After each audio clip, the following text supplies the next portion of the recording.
Hi YouTube friends, welcome to another video brought to you by RugDoc. Now in this video, we're going to go over a very important topic.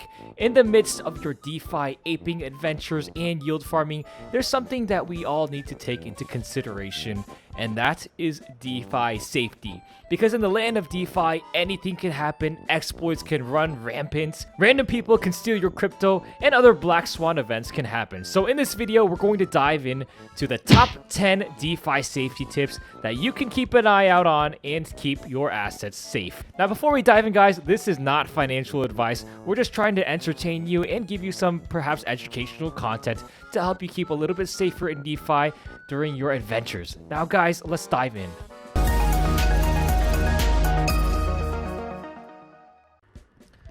Rule number 1 is always verify. Now, in your DeFi journey, I'm sure you've met a lot of people claiming that they're support or someone that they're not, or that a contract exists on the blockchain when there's really no contract that exists at all.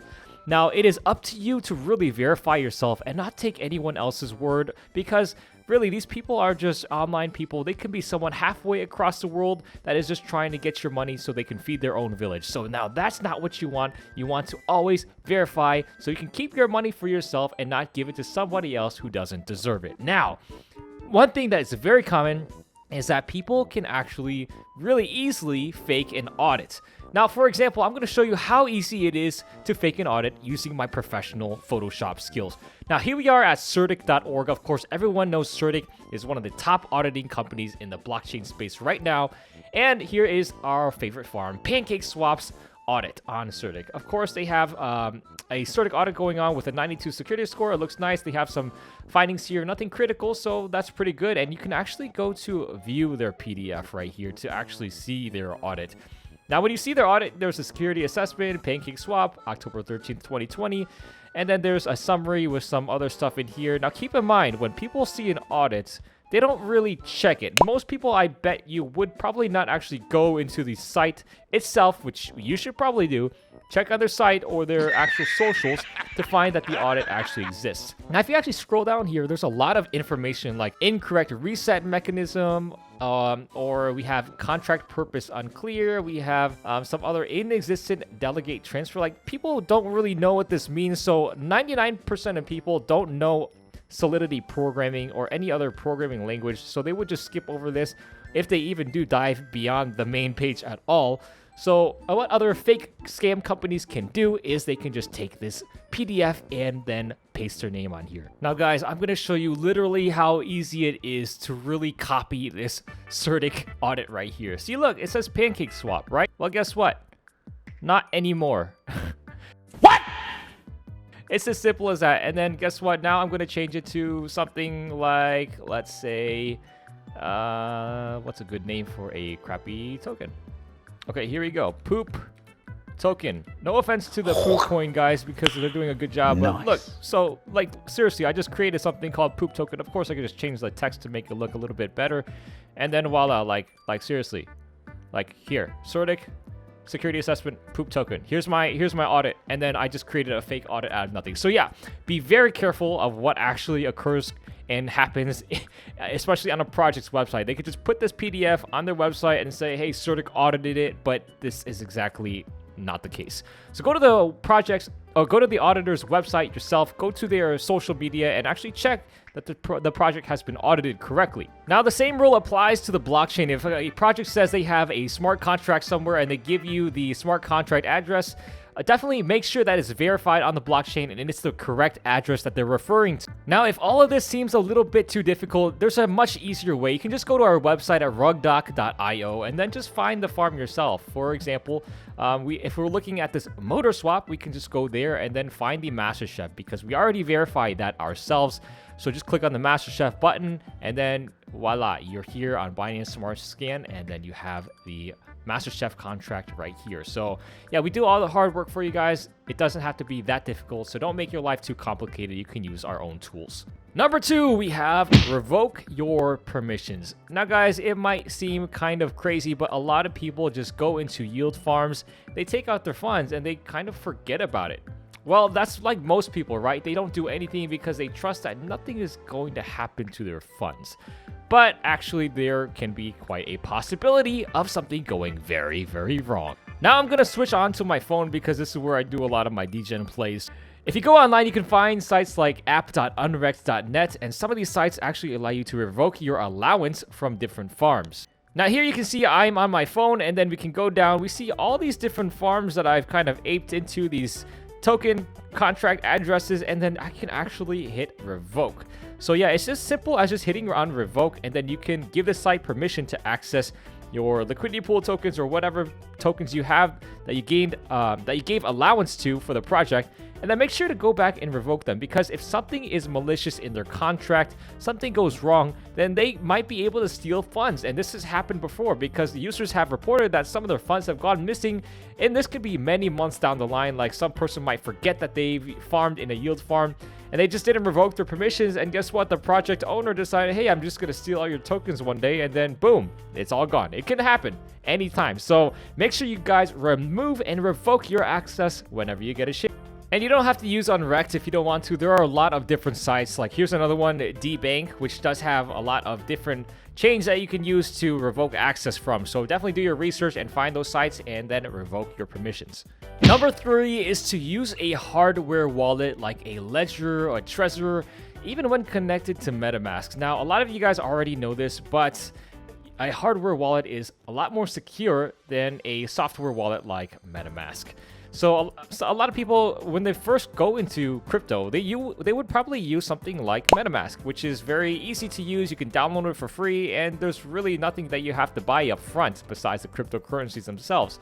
However, this could be okay at first, and it's even okay with storing small sums of money, but there are vulnerabilities. So if you have a lot of crypto on MetaMask, I would definitely recommend doubling that security by actually integrating your hardware wallet into MetaMask. This makes it so, for example, if you were to do any transaction, let's say we're here on Synthetics and we're going to mint some SUSD, we would have to go through the normal extension of MetaMask, and we can confirm it right here.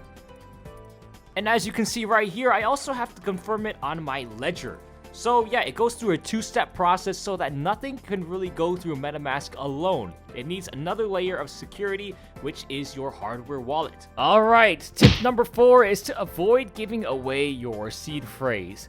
Now, your seed phrase controls all your crypto, and if you've been around in the DeFi space long enough, then you probably know that it's very important. How important is it? Well, MetaMask even was calling the seed phrase, well, seed phrase before, but now they had to rename it because a lot of people, I bet, were actually giving away their seed phrase because they had no idea it was so important. For example, if you go into the settings of MetaMask and then you go to security and privacy, they did rename it to secret recovery phrase. Now that seems very important, and I guess a lot of users are much less likely to give that away to some random person asking for the secret recovery phrase. So of course, some general tips are just to never give it away in the first place to anybody, no matter what they do or what they ask.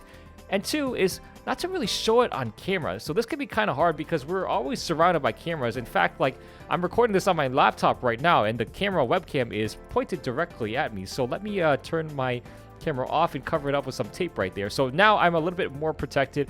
And on the phone, if you happen to be video calling, don't show that phrase on video call because you never really know whether your encryption is truly encrypted or if there's some third-party actor kind of snooping in on your videos. So it's better be safe than sorry.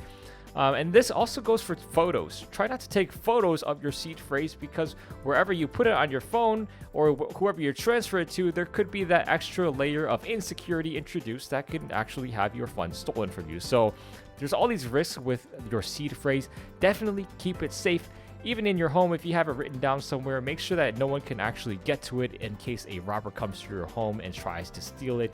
Make sure that it's hidden very well. All right, coming up to number 5 is to avoid phishing sites. Now, phishing sites can be actually quite common. For example, I actually got an email from Celsius Network or someone who actually claimed to be Celsius Network when in fact it was a random site. It was probably like something like CelsiusNetwork.com or .us or whatever, something fake that was not the actual Celsius Network website. Now, these websites can actually be very common on Google, especially if you're searching for a farm like, say, PancakeSwap or Auto Farm Network or some other of your favorite farms, if you just simply type that into Google, you can find an advertisement which could actually lead you astray from the actual site you're looking for. Now, this could be a scam site which can actually steal your crypto if you actually give it access, so be careful of that. Other ways you can actually find phishing scams is like if you receive a random email, like for example, this email that says you just sent 0.04804 ETH to this one random address, and the address is from no reply at coinbase.help, which is not the actual Coinbase website. So even if you guys do get an email, make sure you go to the right website yourself. This is kind of harkening back to the first tip, which is to actually verify. So yeah, just make sure you guys have the right site that you're going to go to, and even better yet, you can use the next tip, which I'm about to tell you, to increase your security. Now, tip number 6, this is a quick one, but it can save you a lot of hassle in the future, and that is just to save the bookmarks of the crypto sites that you frequent. So for example, if you go to PancakeSwap all the time and you're always harvesting and recompounding, just save that site. It'll be faster for you, and you can actually avoid a potential phishing scam. So yeah, just compile a bookmark list, have all the sites verified first, and then save it on your bookmarks list, and then it'll make your life a lot easier. Number 7, always diversify. Now, I know there are a lot of people out there with a lot of concentrations, like 99% in Bitcoin or Ethereum, but that's not really the diversification I'm talking about here. When I say diversify, I mean diversify your assets across different wallets. Now, in the event that one of your wallets is hacked, like let's say you have a MetaMask address and all your funds were stolen, if you have 100% of your funds on there, that can spell disaster. So think of your wallets in, let's say, thirds or fourths or fifths or however many wallets you want, depending on your assets that you have. You can just diversify your assets, like put some in one wallet and put some in another wallet, so you have a wider range. Now, this also is a little bit more maintenance on your side because, of course, you have to keep track of your wallets, because if you lose a seed phrase, if you lose access to the wallet, then, you know, it might not be very easy to get back or even impossible to get back. So keep in mind, it does take a little bit of maintenance, but for that peace of mind, it might be better to diversify. Now, number 8 is be wary of free. Now, free is good, it's awesome, except when it isn't. So there's a lot of good free stuff that you can find in real life and DeFi, but a lot of stuff that seems to be free can actually be a very deadly trap waiting to steal all your crypto. For example, if you are airdropped some random tokens, like if you go through your wallet and you see like random names that you never even heard of before, then I would stay far, far away from them, because if you do interact with them, there could be a chance that your funds do get stolen. Number 9 is to understand the risk based on the network that you're using.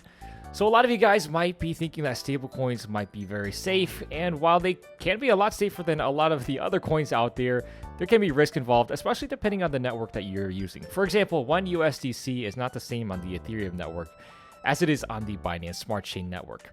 You also have not only the risk of USDC going insolvent or something happening to USDC, but you also have the risk of the network that it's on going very, very wrong. For example, if you have USDC on Binance Smart Chain, what happens if the Binance Smart Chain goes down? Or the Ethereum network goes down for some reason, which is more unlikely in my opinion than Binance Smart Chain, but you always got to be mindful of the network that you're using and storing your crypto on, because one USDC is not always equal to one USDC on a different network. And by the way, this tip also applies to Bitcoin, Ethereum, or any other coins that you're using in different networks as well. Now, the last tip, number 10, is to get involved in an awesome community. We have an awesome community here at RugDoc where we go over a lot of different DeFi projects. We stay up to date with the new trends in DeFi and the latest happenings. So come on over and join our Telegram channel, or join a channel of your own where you can actually get involved and ask questions and talk to people instead of being a bystander, because you want to be actively involved. And if you have a question that you need to be answered, it's best that you ask it so you can actually understand and build your knowledge, because guys, DeFi is here to stay. It's going to continue on for years to come, and if you don't understand and get updated all the time, constantly as DeFi is changing, you're only going to be left behind. So guys, I hope you learned a little bit in this video. If you have any other DeFi tips, feel free to leave a comment in the video below. And as always guys, stay safe in the DeFi space and have an amazing day.